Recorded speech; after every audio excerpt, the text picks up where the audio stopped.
विजय के उपरांत जब द्वारिका जाना तो देवकी से पूछना कि कोख उजड़ने की पीड़ा कैसी होती है। जय श्री कृष्ण।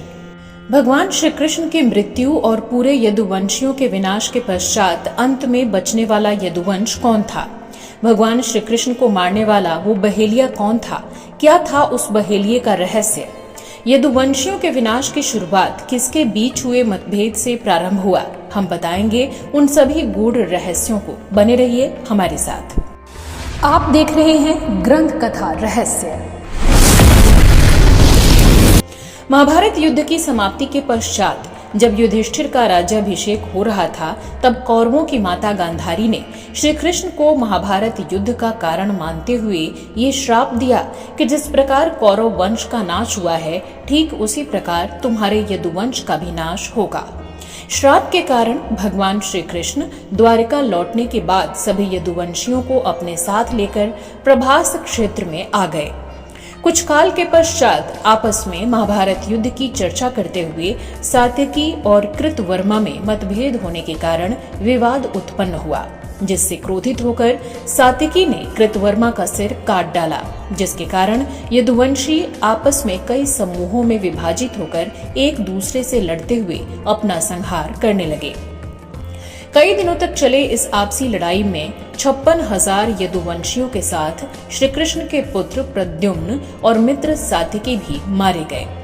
किंतु इस आपसी लड़ाई के बाद आखिरी यदुवंशी के रूप में बब्र बचे रह गए, जिन्होंने बाद में यदुवंश को आगे बढ़ाया।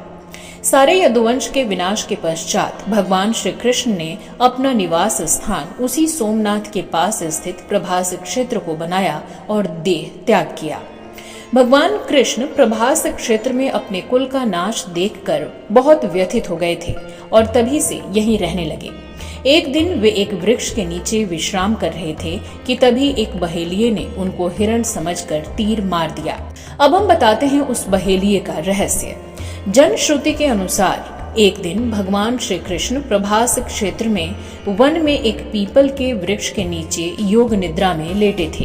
तभी जरा नाम का एक बहेलिया भूलवश हिरण समझकर उधर भगवान श्री कृष्ण पर विषायुक्त बाण चला देता है, जो उनके पैर के तलवे में जाकर लगता है और भगवान श्री कृष्ण इसी बहाने अपना देह त्याग कर देते हैं, जो कि भगवान श्री कृष्ण का अन्य लीलाओं के साथ ये भी उनकी एक लीला ही थी।